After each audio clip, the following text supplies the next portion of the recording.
Тоа беше на почетокот на 2000-тите. Организацијата во која што работев тогаш имаше програма за затвореници.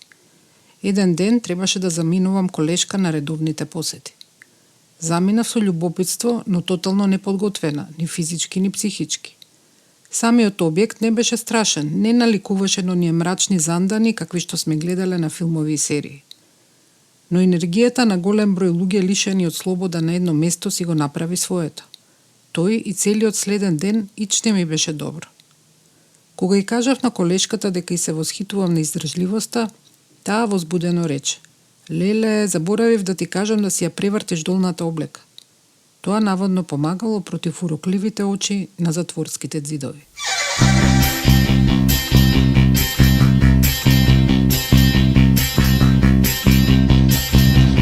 Во оваа 39-та епизода од подкастот Обични луѓе разговараме со човек кој после 14 години затворска работа делува имун на затворските демони. Во тоа не му помага толку системот, колку личниот став кон работното место, кој е полно со предизвици. Александар Ковиловски, виш соработник за групен третман на осудени лица во секторот за ресоциализација на КП Домендризово или популарно наречено воспитувач. На ова работно место сум 14 години. Што е потребно за човек да има завршено да се квалификува законски? Значи потребно е да има завршено пред се психологија, педагогија или социјална работа и социјална политика. Меѓутоа, воопшто, за да работи човек како воспитувач, може да има и завршено и било која настапка од општествените науки. Дали ти се пријави на конкурс или како одеше тој процес? Тоа беше многу одамна, се пријавив на конкурс, ме повика на дополнителен разговор, претпоставам за да видат со каков човек разговара, затоа што некогаш за овие работни места не е доволно само да се пријавиш на конкурси врз основа на твоите печатени податоци да те изберат, туку верувам дека потребна е дополнителна проверка, затоа што работата во затвор побарува и посебни индивидуални способности. Кои се тие? Сигурно нема листа во која што се наведени, но по твоето искуство, што е добро човек да има и претходно или да го развие во текот на работењето? Мислам дека како прва точка, како прв одговор би го дал, човек треба да има став кон работата, затоа што во затвор, работењето во затвор е работа во исклучително ризична ситуација, во која човек треба да биде подготвен на се и благодарение на својот став кон работата и кон вработените и кон осудените може да се исклучи или барем во помала мера да се овозможи ескалирање на некои ситуации. Второ би можел да го додам, треба да е доблесен човек, да има строги морални правила до кои што се придржува, затоа што многу лесно може да биде доведен во ситуација да биде изманипулиран од осуденичката средина. Човек кој што не ги поседува овие квалитети, може лесно да потпадне под влијание, може лесно да потпадне под корупција, може лесно, несвесно, да западне во некои проблеми. Значи мора да е свесен за ситуацијата во која што се наоѓа, мора да е свесен за ситуацијата во која што работи. Многу мина луѓе го преведуваат тоа и сметаат дека едноставно ова е работа како и секоја друга, меѓутоа да се работи во затвор е нешто сосема поинакво од тоа. Човек треба да е прилично наивен за да мисли дека работата во затвор е како и секоја друга. Па сепак има детали за кои не секој од другата страна на ѕидот, онаа слободната, е свесен. Тие се однесуваат на протоколите за вработените, но и за нивниот број, кој барем за воспитувачите е многу помал од предвиденото. Секогаш кога влегуваме на работното место, освен во управата, која што ги оставуваме, имаме посебни шкафчиња за оставување на мобилни телефони, ако носиме пари во поголем износ ги оставаме таму, затоа што постои служба која што не претресува, не претресува буквално, меѓутоа поминуваме ни скенер, за чисто да се провери дали шверцуваме некои недозволени работи. Ќе се навратам на тоа што кажа дека мора секој да е свесен, меѓутоа многу луѓе не се свесни кога ќе се вработат за тоа каде влегуваат и со кого работат. Овие бројки ќе ги кажам од прилика. Значи во Македонија има околу 2500-2600 осудени лица кои што издржуваат затворска казна, половина од нив, околу 1300 се во Идризово. На тие има околу 20 воспитувачи, од кои што 13-14 можеби водат воспитна група, што му доаѓа дека на секој воспитувач, зборувам за вработените во секторот за ресоциализација, му доаѓа да води воспитна група од 100 осудени лица минимум. Тоа е голем проблем, затоа што во самиот закон пишува дека воспитувач може да води воспитна група од 15 до максимум 30 осудени лица за самиот процес на ресоциализација да даде позитивен ефект. Замислете, вие водите 15 осудени лица, со сите знаете докаде работата, им ги знаете проблемите, надворешни, внатрешни, психичките проблеми, а вака со 100 осудени лица е многу потешко да се фати чекор воопшто со нивната основа. Многу е тешко да се влезе во плиткото на човековиот ум, а камоли да се влезе подлабоко. Дополнително, воспитните групи ни флуктуираат, што значи јас сум човек во затворено одделение и мене бројот на воспитната група ми се менува. Има луѓе кои што по издржана дел од казната прогресираат, така се вика тој процес, во полуотвореното, во полиберални одделение и во отворено одделение. На нивно место влегуваат други осудени лица, што значи дека јас не го водам осуденото лице од почеток до крај. До некаде, зборам, тоа е моје лично мислење, до некаде можеби тоа е проблем, затоа што сметам дека осудено лице кое што сум го водел 5 години, после тоа го превзема друг воспитувач и од почеток се запознава со проблемите со кои што се соочува и секако дека поминува време повторно тој воспитувач кој што го преземал да влезе во шема, да кажеме. Дали освен прекин во следењето на одреден осуденик се случува и обратното? Александар и тој да се ракуваат за Збогом, а по некое време да испадне дека всушност било до гледање? Постои голем број се такви, скоро 50% од осудените лица се повратници. Да, и причините за тоа се многобројни. Не е една, можам да наведам најбитните. Тоа се недостатокот на постпенална помош.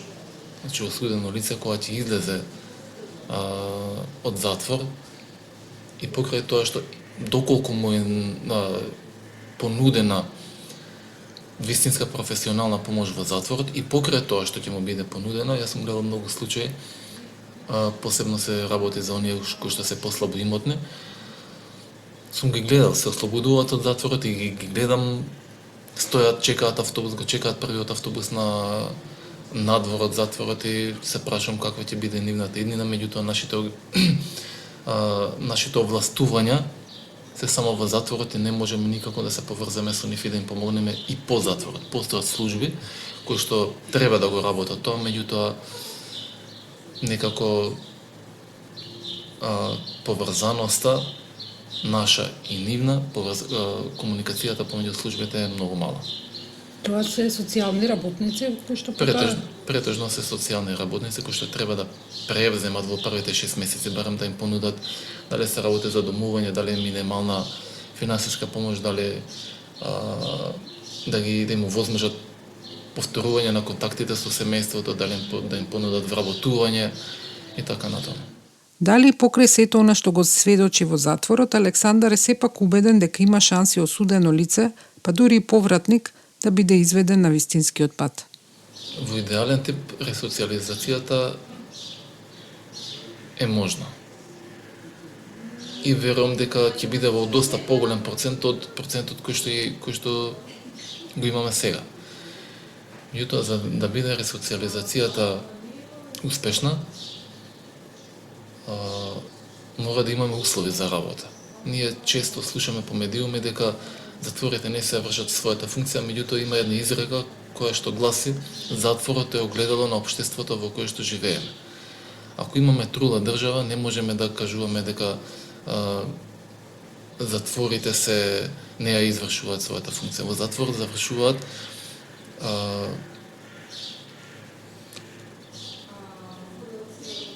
завршуваат лица кои што имаат девијантно поведение, со различни когнитивни дисторзии, со различен степен на истите.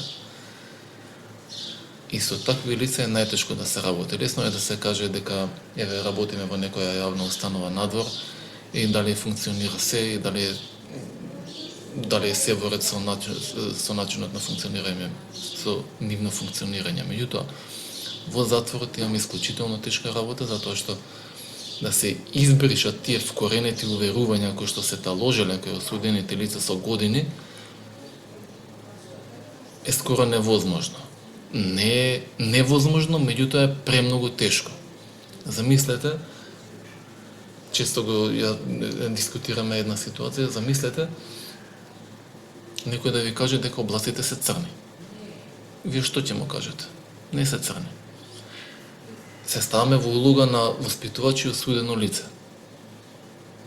Не знам дали ми ја разбирате паралелата која што, значи ако осудено лице е научено дека облаците се црни, не можете да го убедите дека облаците се бели. Значи во ниједен може момент. Што може тогаш да се направи? Дали ти се обидуваш него да му го смениш мислењето или се обидуваш да влезеш во неговата психа па со неговите алатки да го побиеш, не знам како да кажам.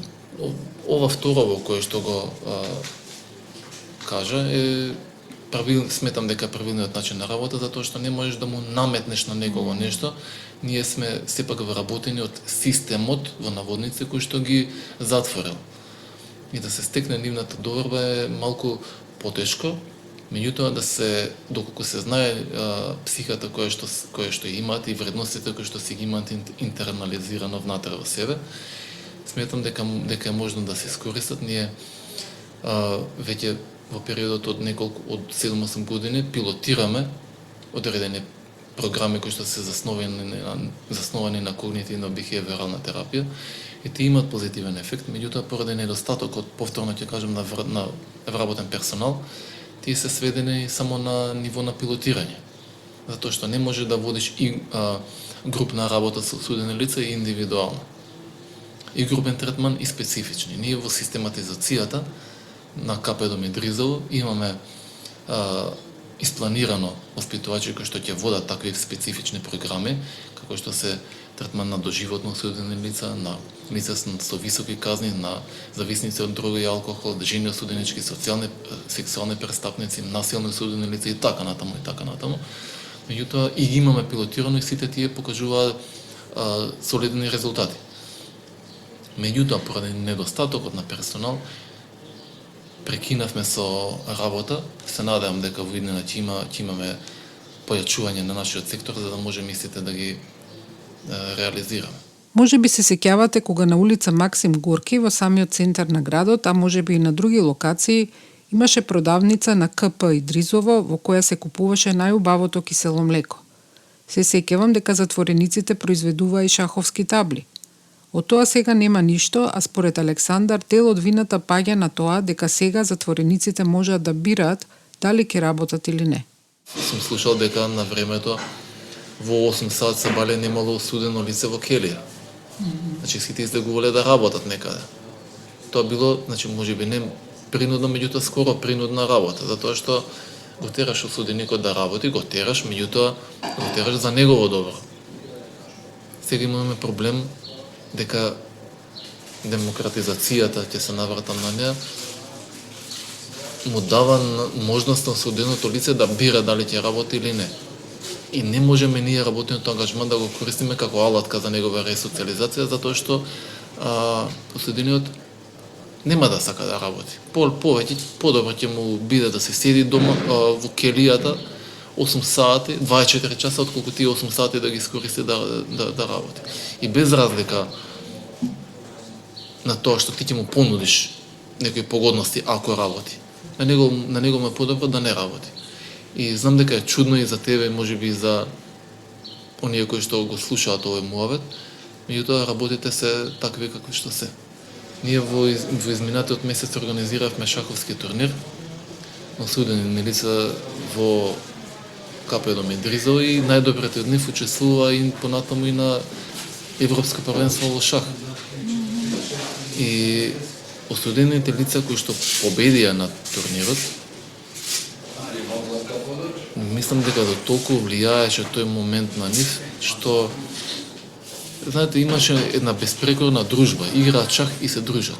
Се смеат, се забавуваат. Меѓутоа се забавуваат на позитивен, не на негативен начин, не во смисла на исмеевање, туку се беше онака како што треба. И тоа е моментот кога сваќаш дека ресоциализацијата може да вложи со плод ако си има доволно активности. Пак ќе кажам моментот од недостаток на персонал, поради кој што не може да се спроведат сите тие активности, меѓутоа активностите неминовно го оттргнуваат осуденото лице од можноста за црни мисли и за да направи да се поврзе со други осудени лица, затоа што да бидеме реални во осуденичката средина, колку што може да се ресоциализира, толку може да го доусовршат својот криминален занает. Запрашан за профилот на кривичните дела, Александар вели дека тие се направени од различни побуди. Има некој што направил кражба затоа што немал што да јаде. Друг извршил кривично дело од разонода. И сите тие се различни по возраст, социјално потекло, карактер. Оттаму, кога осуденик влегува во затворот, приемното деление прави социјална психолошка анамнеза. Токму врз основа на ова, воспитувачите им пристапуваат на осудените. Го прашавме кој е за нив најголемиот предизвик кога ќе се најдат внатре. Ќе ви кажам на мене што ми е најмачно. На мене ми е најмачна таа, ја нарекуваме секундарна призонизација, тоа е болката не на осудениот, туку на неговото семејство. Јас секој ден гледам како членови од семејството доаѓаат на посети кај осудените лица и ги гледам исто така како си заминуваат после посетите. И сметам дека заедно со осудените лица казна затвор издржуваат и нивните семејства. И тоа неминовно влијае на нивното поведение надвор. Осудениот направил кривично дело и тој е виновен за тоа. И нема дискусија за тоа дали треба или не треба. Треба да издржи затворска казна. Точка. И тоа проблем се семејствата на осудените лица и затоа често во разговор со осудениците не само пред излегувањето, туку и во текот на издржувањето на затворската казна им посочувам на тој момент дека не треба да внимаваат само на себе, туку и на болката која што оставаат кај нивните семејства. Но дали можеби зборувајќи за психолошките потреби на затворениците, забораваме да зборуваме за истото кај воспитувачите и сите останати кои работат во затворот? Како влијае хроничниот стрес врз здравјето и дали е нормално човек да се плаши кога е секојдневно во таква средина? Па верувам дека повеќе е потиснато отколку човек дека не треба да се плаши. Затоа што не се работи за страв, туку се работи повеќе за стресни ситуации. И работата со осудени лица значи работа со најпроблематичните луѓе во државата. И тоа е факт. Значи, се работи со луѓе кои што дозволиле нивниот бес да ги надвладее и да направат кривични дела поради кои што дошле во затвор. Сега има една приказна за вработени лица кои што се пензионирале. И приказната е дека голем дел од вработените лица кои што се пензионирале не издржале повеќе од година-две, дали добиле срцев удар, дали мозачни удари, починале.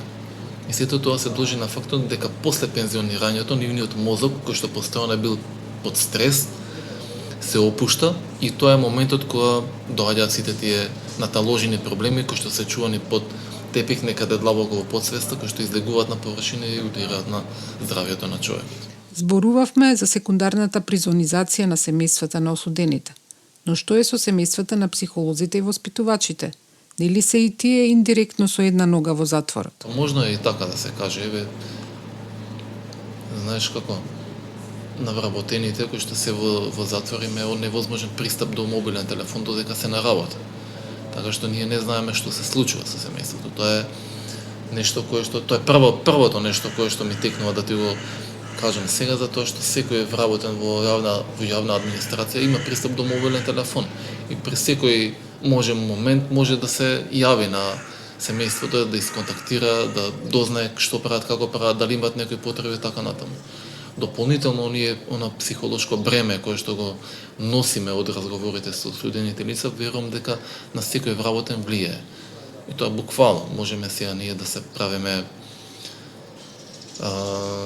храбри, издржливи, меѓутоа и некои се повеќе, некои се помалку, меѓутоа верувам дека до секого допира тоа и дека сите си ги носиме до некаде проблемите и дома. Јас Александар всушност од претходно го знаев како хип-хоп активист, што е многу интересно бидејќи во овој жанр на музика често се зборува за социјални теми, за луѓе на маргините на општеството и за судири со законот.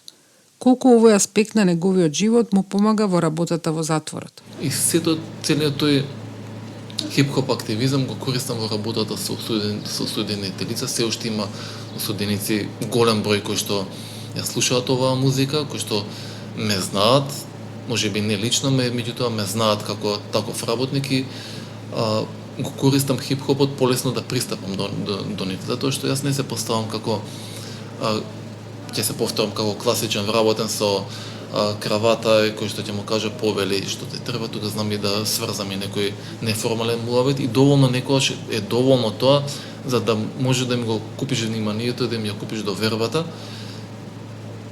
И не само тоа, и тука и се обидувам и таа доверба која што сум ја стекнал кај нив да не ја злоупотребам на никаков начин. Му благодариме на Александар што ни овозможи барем за момент да дзирнеме зад зидот. Место каде што би требало не само да се одлежи казна, туку и да се добие можност за поинаков и подобар живот по тоа.